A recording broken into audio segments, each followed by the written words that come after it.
back to another episode of Temika's Talks. Today we're here with Venus. So, one of my mics did die, so today we are using one mic plus an iPhone. But excuse all the background noise because we are in public. But again, thank you guys so much for all the love and support you guys give me on this. I get a lot of good feedback from many people, so I just want to say thank you again for supporting me and this whole thing. So I chose Venus because she initially wanted to be a part of the podcast, and I was wondering on what we should talk about. And I feel like me and Venus really have similarities when it comes to self-awareness. We're both people who self-reflect a lot on ourselves, if you think you agree. I think so. And we really look amongst the deeper parts of ourselves and why we do the things that we do. So we self-reflect a lot, basically, and we share our experiences with each other, and that brings us into today's topic of self-awareness and how it affects us as people. I definitely feel like I first realized I was self-aware because of Venus. She's really the one who made me Really? yeah, wow. break, because she asked me a lot of questions like, Temika, why do you do this? Why do you do that? And I'm like, you know what? I don't really know. And it's like, okay, let's break down your thought process together. And then she would ask me a lot of questions I never really thought about, but also questions I did think about. But Insightful questions. that I didn't really have anyone to talk about at the time. So, yeah. Venus, if you want to say a little bit about yourself. I don't know really what to say. That's okay. So this is Venus. I met her in high school, my senior year, end of junior. No. That was middle of junior year. Actually, no, in summer school. You met me freshman year. So basically, we met, but I didn't remember that we met, and then we ended up meeting later on. So we met at cheerleading tryouts. Yes. Yes, Oh, that's guys, when we you met. guys don't know that about me. I wanted to be a cheerleader in high school so bad. And I did too. I ended up making the team and she didn't. But it wasn't that good of a team anyways, honestly. But yeah, so we met at cheerleading tryouts. And then after that, I met her again in summer school, and that's when I remembered. I think this was going into junior year. So it was after sophomore year, going into junior year. That's when we met each other. And then we actually started building a relationship during quarantine. That's when we would have these deep conversations. And that's when I kind of opened up first to her. And then, later on, she did. And the rest is history, Yeah, when I first met Venus, I saw her as this popular girl who would never talk to me. Ooh, she's a part of the cheer team, da da da da. She's never gonna talk to me. And then it's crazy how we're here today, and looky who's the popular one, because I have no other friends. She's the popular one now. I'm not popular. I'm just well known. Very popular, because that's what I used to say. Actually, I never said that. When you used to tell me that you thought I was popular, I would look at you like you were crazy, because honestly, I had a good 5 close friends. Everybody else were just filler characters. No, I'm joking, but they're acquaintances, school friends, and stuff like that. I never saw myself as popular or well known, just because those people don't know me for me. The people who are in my close circle know me more, I can definitely see that's where I am right now. A lot of people know of me, but they don't know me. And a lot of people think we're the bestest of friends, but it's no, you just say hi to me in the hallways every day. Yeah, but that's what everybody has their own definition of friendship. Yeah. So if they feel that connection to you, and then they see you as their friend, that's probably why. You have a different definition of what friendship is. So yeah, they probably feel that closeness, and you probably don't feel that closeness. Yeah. That is true. Thank you for introducing yourself, Venus, and talking about the history we had and are still having now. Um, More to come. More to come. But yeah, I wanted to talk about self awareness because it's been on my mind a lot lately. I had a friend ask me, like, I forgot what he said, but he said something that made me think about, like, like, maybe I do think differently than other people, and I never really noticed it. So I was doing a little bit of research on what the definition of self-awareness means, and it basically told me that it's knowing why you do the things that you do and feel the things that you feel. And I guess for me, that's really affected me in a way where it's like, it's helped me, but it's not all sunshines and rainbows all the time. Knowing why you do the things that you do. Well, it's not going to be. It's like doing a deep dive into your subconscious and like to the dark parts of yourself. So it's not going to be a fun process, especially when you realize things about yourself that you don't like. Yeah. Yeah, things about yourself that you don't like. And then learning to accept that part of yourself. Because I feel like a lot of people want to be like the best of the best, like the best of themselves and, overcome things. But in actuality, that comes with having to accept the bad parts of yourself. And a lot of people don't really know how to face that, accepting the negative parts of yourself. So, do you have any experience or anything you want to share when it comes to accepting all parts of yourself? You know, oh my gosh, I was having a conversation about this and I was writing it down in my journal. I don't know if I want to share the bad parts. You don't have to. I mean, I would Or what you say learned from it, even. this has to do with today because I was late. See, I have this issue where I'm always late and I struggle with time management. And I did some introspection and I realized that it also has to do with, like, it ties in to my anxiety and things of that nature. And then I went deeper to where this anxiety comes from, the root cause. And I did figure out some things. I will not disclose them right now, but yeah. And how have you been able to, I guess, get around it in a way? Or I'm still working on that. how have you been able to work on it? That's a better question. Yeah, just kind of being gentle with myself. If things go wrong and I know, okay, this is the issue, this is why it's happening. So I'm not going to feel bad about it. I'm just going to, let the people closest to me know what's happening and why. And hopefully we can all, how can I word this? What was the question?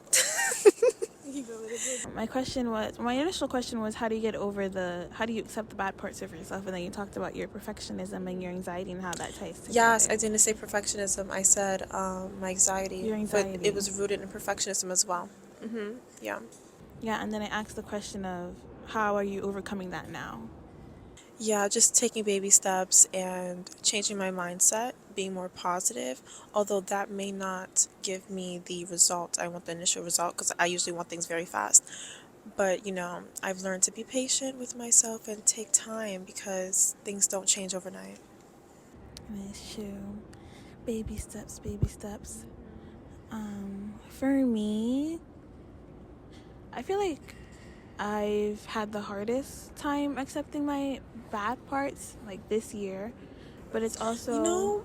Sorry to cut you off, but I don't think you should address them. I don't think you should put a label on it, especially because, I feel like when our brain hears bad or hears negative, it just associates it with negative feelings, like shame and stuff like that. So I feel like you should just see it as a thing that you have that you're trying to overcome.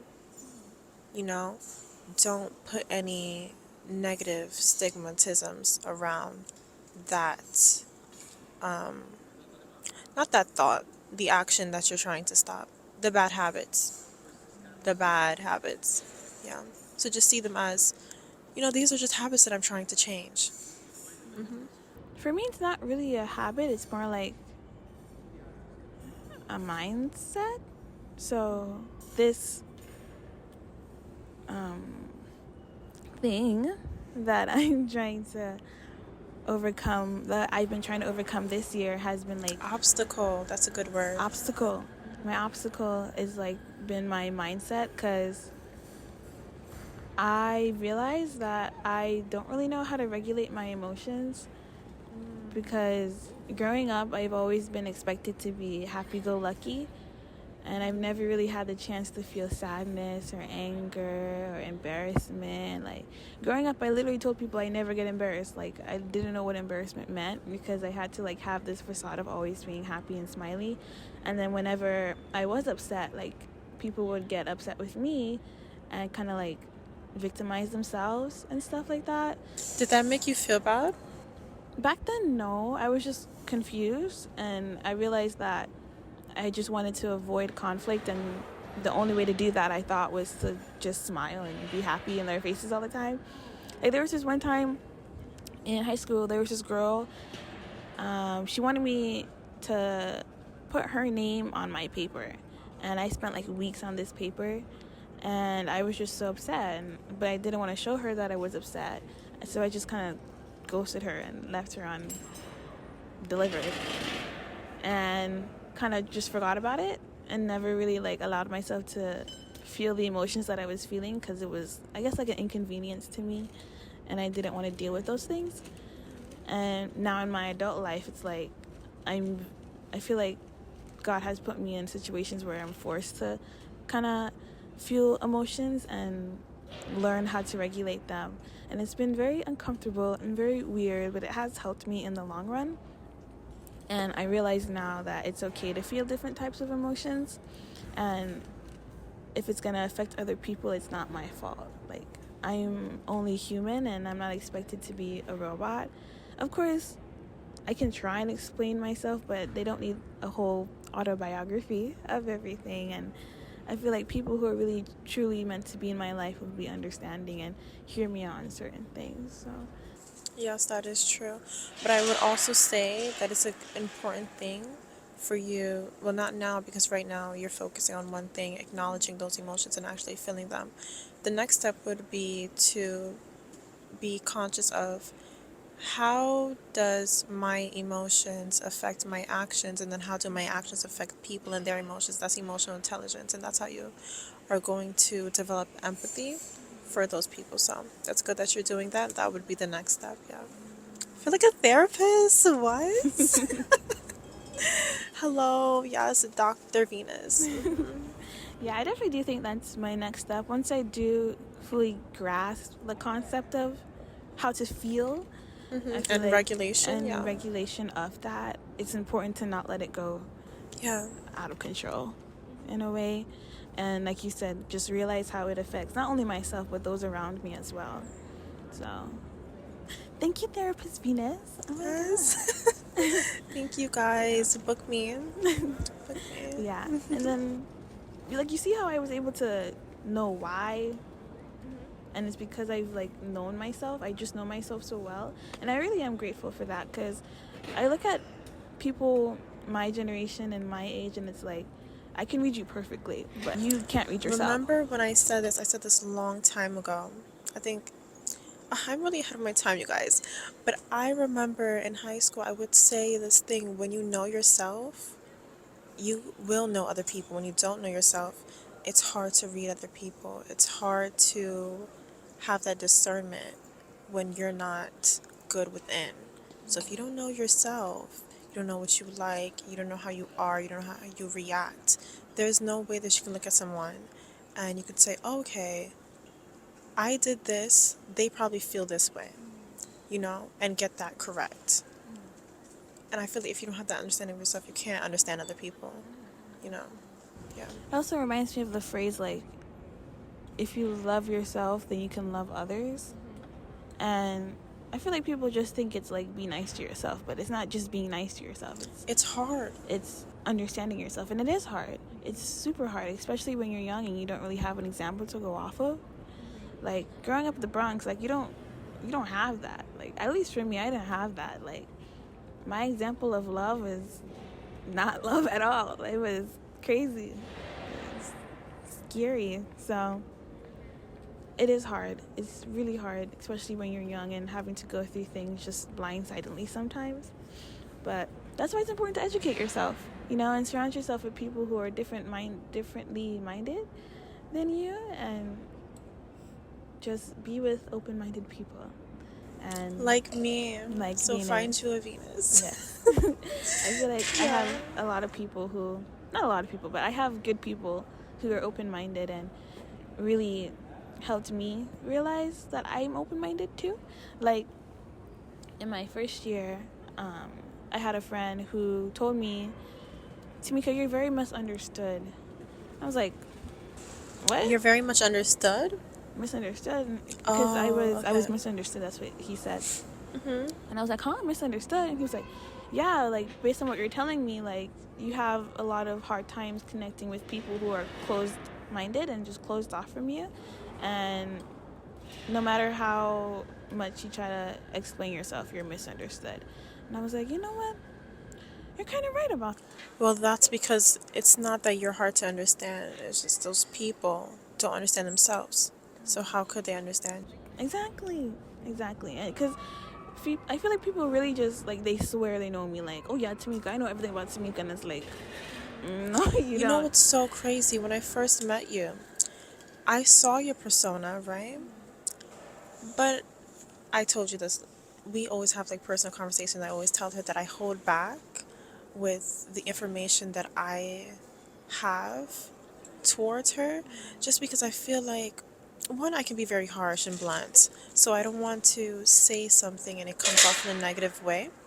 But sometimes I feel like, some people, they just need to learn by themselves. You don't need to tell everybody everything. And for her, I noticed a lot of things about her.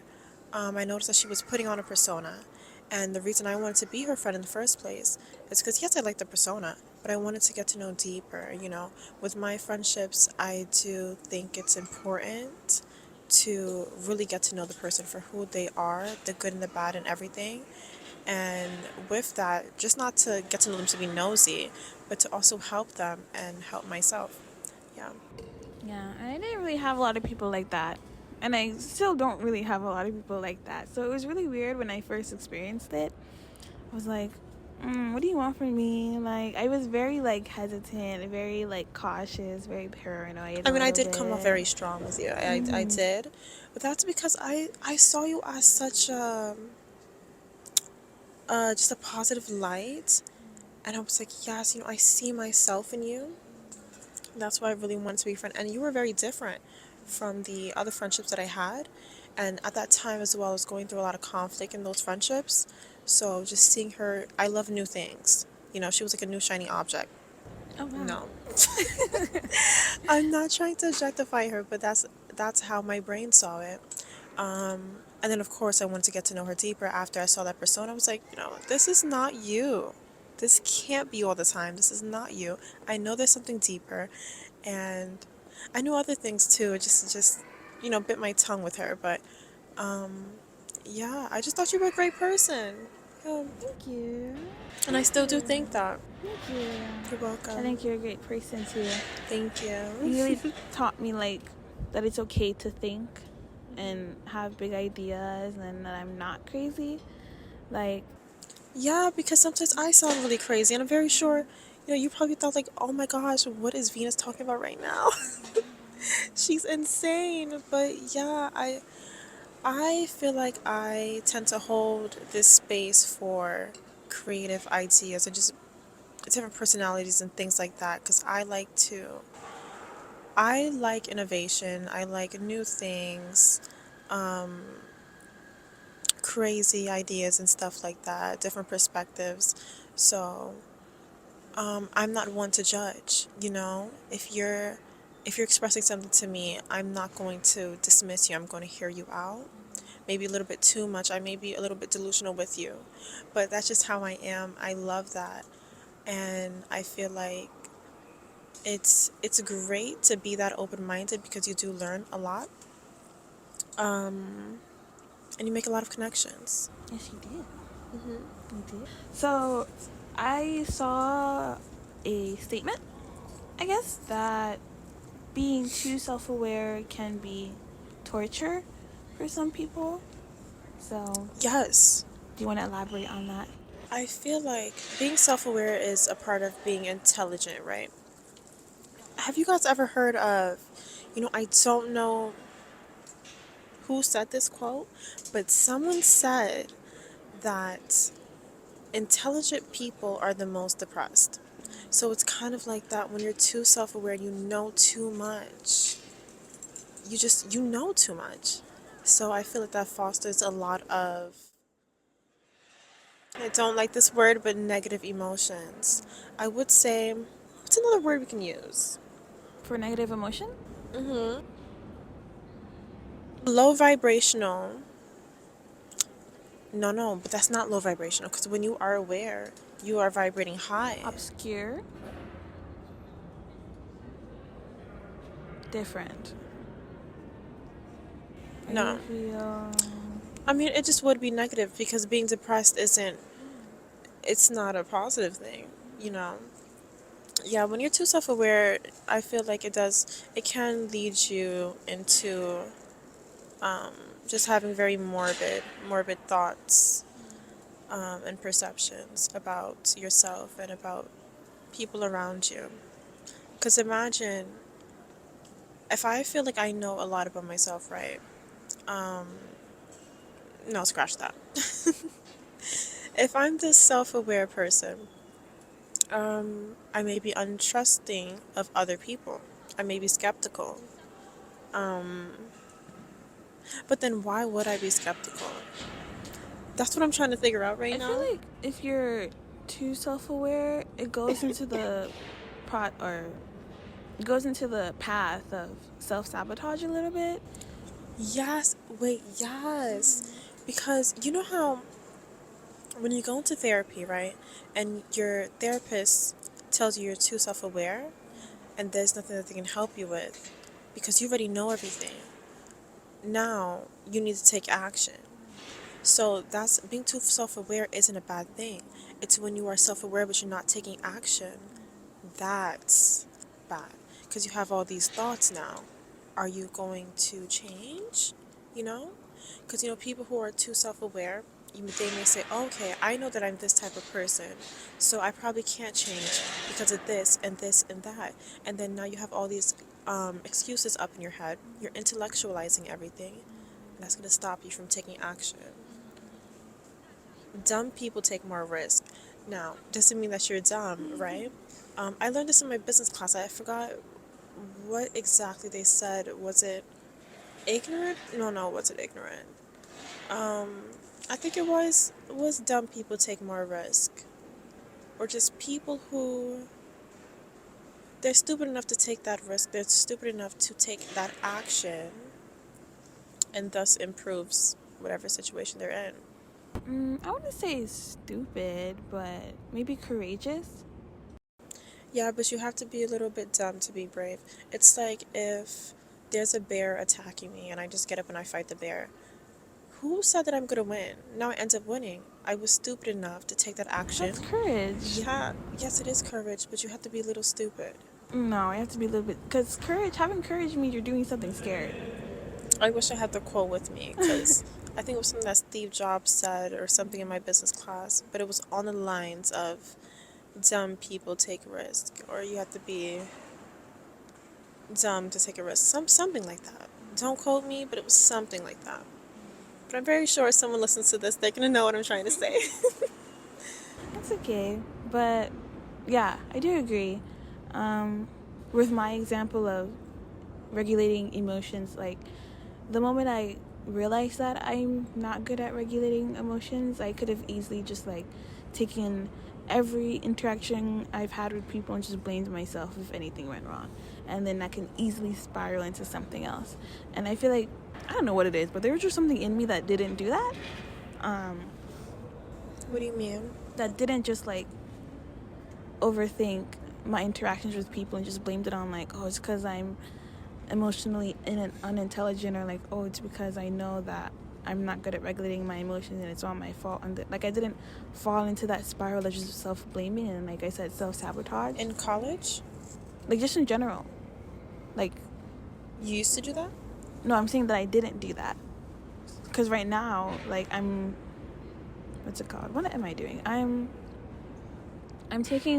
being patient with myself. And I'm playing with my hair. I'm being patient with myself and realizing that it's gonna be a process, instead of just like forcing myself to be better and get better, and realizing that I'm the problem, and the reason why certain interactions happen the way that they do is because of me. Like, I didn't go into that spiral of just like self-sabotage and self-blaming myself and So just you do hating usually myself. do that? No, I'm saying that I'm not doing that, because what you said before is like, it could be easy to fall into, being too self-aware to be kind of like bad, but like hard to live with. And I'm saying that, using my experience as an example, I didn't do that. Instead, I use it for something better and use it as a way to learn myself and who I am, instead of taking the route of spiraling and just like not being okay with myself. I would always spiral. Oh my gosh, I was such an overthinker. Every situation, I would overthink. I would ponder. I would ruminate on that one thought, so much so it made me an insomniac and I could not sleep. And that is the negativity that comes with being too self-aware and too analytical, intellectualizing everything. Um, yeah, so I used to spiral a lot until I sat down with myself and I told myself, it's not that deep. It's really not that deep. I don't need to overthink everything, every conversation, every interaction with someone. I don't need to think whether, oh, is this person doing this because I said this? Are they going to do this behind my back? Are they going to feel this way?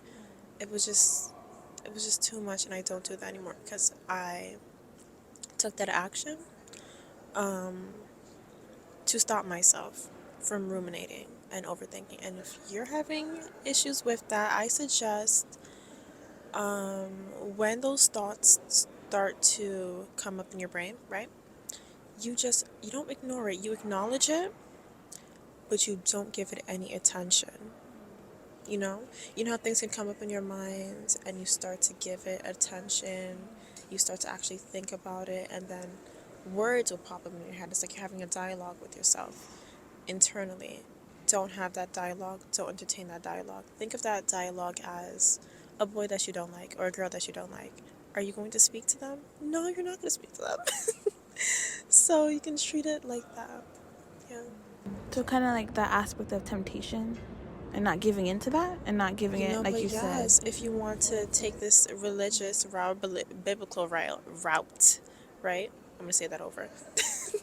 If you want to take it to a more religious or biblical route, you can see it as temptation, and well, you can see it as temptation, and just don't give into that desire of ruminating if you are used to that, because that would be a habit that you developed.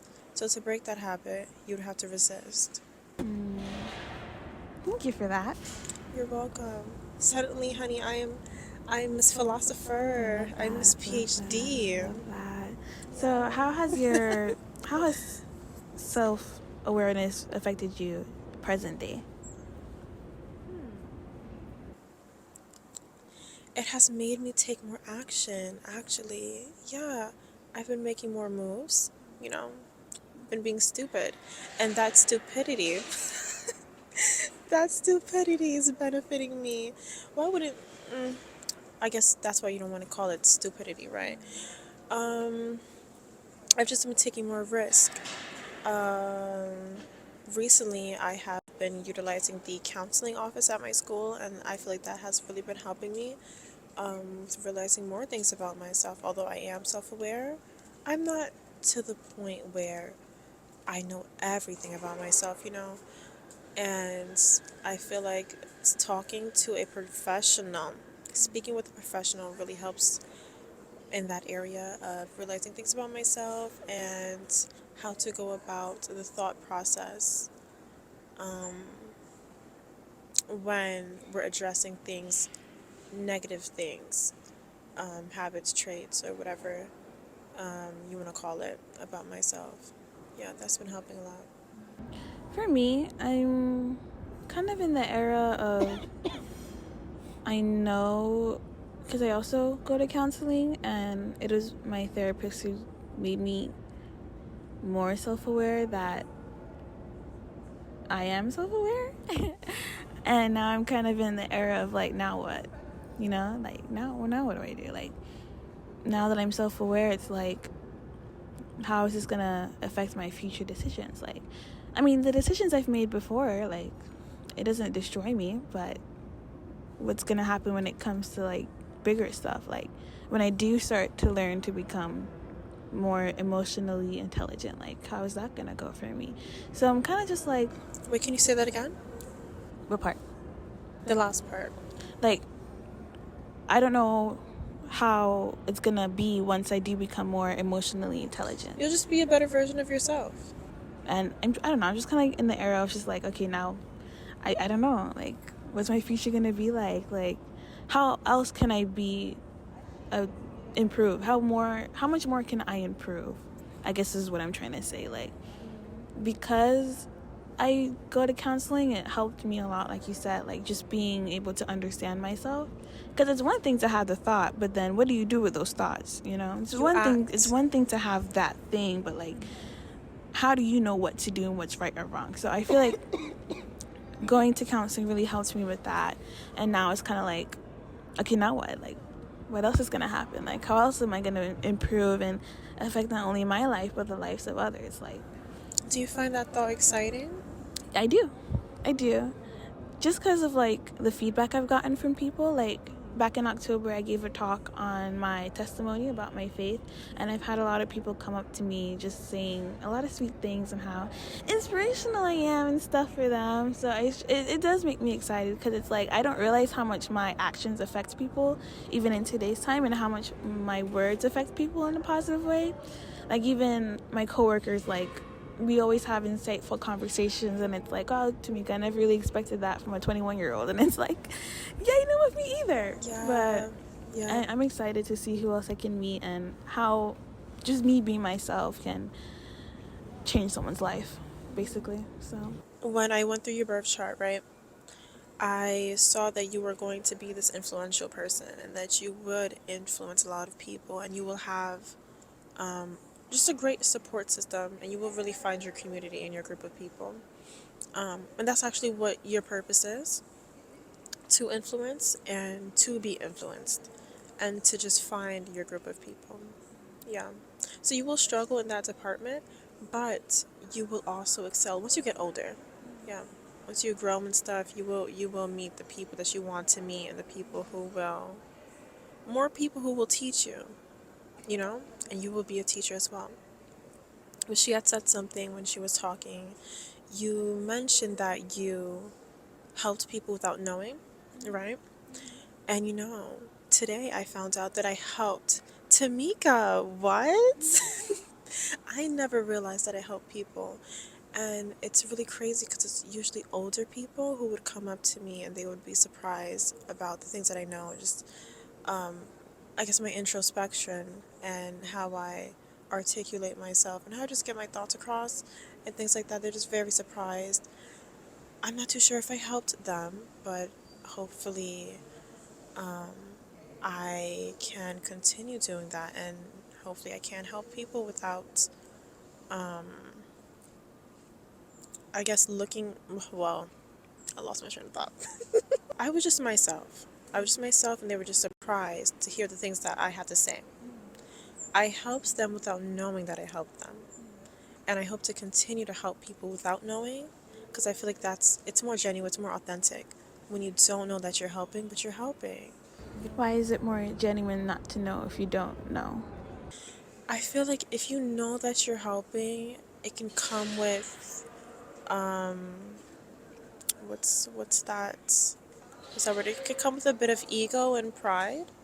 Like, oh yeah, I'm helping you. I'm knowledgeable. I know this. But when you're doing it and you don't know you're doing it, I just feel like it's more raw. It's more you.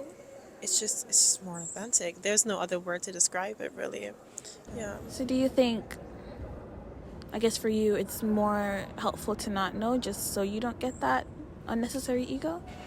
Um, I mean I do have a big ego, guys, but um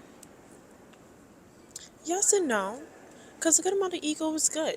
It really is. It's good to know that you're helping, but I feel like it's kind of like a, it's like surprising to know that, wow, I helped you without even trying. So I just feel like it's just more genuine that way. Don't you? Yeah. Is it because they make you more aware of what you're capable of? Is that why you get excited? Maybe because sometimes I may doubt myself and I may think that, oh, I'm not as smart or I can't, I have nothing to offer people. But then when I realize that I've helped someone without even trying, you know, it kind of gives me that reassurance that, yes, I am capable of helping someone without even knowing. I don't need to help someone physically, help them build a house, but I can speak to them and my words of wisdom or encouragement may motivate them to do something or to think a certain way that will help them in their life permanently. Yeah, I also agree with that. Like, the littlest things that you do can change a person's life for like Yes, yes. eternity for them. And knowing that you were the person who did that is, like you said, very rewarding. Yeah, And that's the word. Yeah, it rewarding, is. yeah. It is. And I do agree, like, it's definitely, like I said, rewarding and inspiring. Because it helps. And validating. And validating, Yeah. too. Because it just makes me feel like, oh, I'm doing the right thing. Like, I And I feel am like, being a good person. you feel good when you help people. Yeah. Yeah, very validating, very rewarding, and it honestly, for me, it helps me to keep going, because then it helps me ignore those voices in your head and the negativity of, oh, you're not good enough, oh, they hate you, da da da da da. And it's when, like, this random person you met, like, for 2 minutes came up to you and just be like, oh my gosh, thank you. It's like, oh my gosh, you're welcome. So, yeah, help people, guys. Spread kindness, spread love. It does a lot for people. Like, even holding the Peace, peace, love, and love, and positivity. positivity. I used to say that in high school Yes. all the And I time. loved it. I used to repeat it too. I loved it. It was like a mantra. Mhm. Yeah. Like, since my freshman year, like, I had a handshake with myself. Peace, love, and positivity. Peace, love, and positivity. It's supposed to be a plus sign, so it's 2 fingers, and then your pointer is this way, and then your thumb is upwards. Yeah, and it's like a plus sign. That was my handshake with myself, and I used to always say peace, love, and positivity. Like, even when things were going wrong and I was crashing out, like, peace, love, and positivity, guys. Like, the world needs Crash out. love. Like, it was tough in high school, guys. Crash out, I was guys. crashing out. Crash out. Um, but yeah, I guess what I can get from this conversation is self-awareness can really go either or, and it's different for everyone, and everyone is on their own journey and their own level and their own era of it, even when you don't even realize it. Like, and I think that's pretty interesting. Yes. Yeah. Do you have anything else to say for our I'm in my growth podcast? era. Oh, yes, what era are you in? Yes. Yes. Growth era. Do you want to explain that a little bit? Yes. I have energy. Yes. It's time to go out in the streets with the mic. Street interviews, guys. But your growth era, like, why? What tells you that you're in your growth era? I'm always growing. As a person, I feel like you're growing physically every day. Every day, every year, there's a new birthday.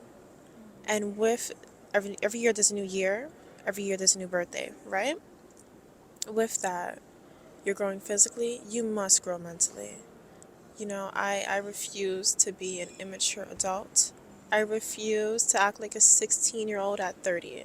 So I take a lot of pride in making self improvements and growing up here as well as spiritually as well. Yeah. So physically, mentally, spiritually, we're in our growth era all the time. Thank you for sharing. My era, I'm very comfortable where I am right now. Like my situation, my everything, I'm very comfortable right now. But I know that's not gonna last because that's how God works in my life. But that's where I am, my comfortable era, and I'm a little bit nervous about what's to come after. But all I can do is work on what I can work on right now.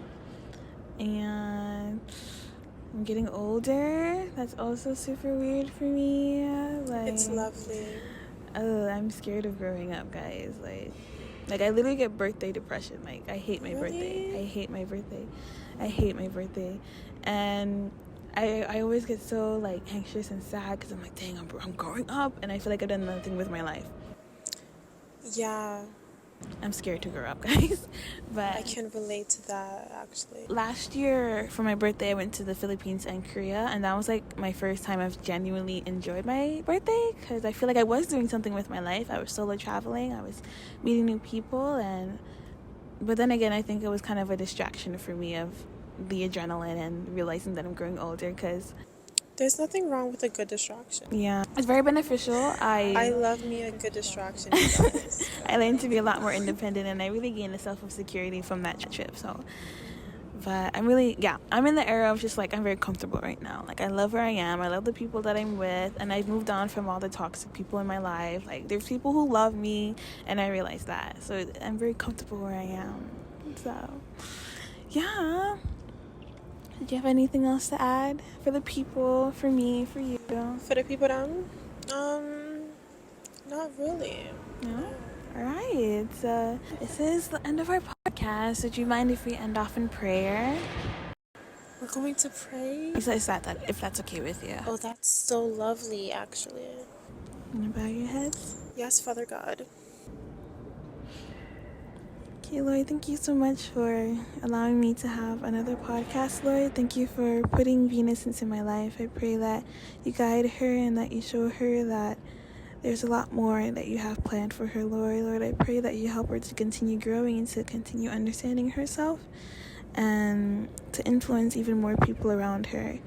Lord, I pray that you protect both you and I, and again, thank you so much for all you have done for us, all you will do for us, and all that you're doing for us now. In your name we pray, amen. Amen. Thank you so much, guys, again for watching, and I will see you in the next episode.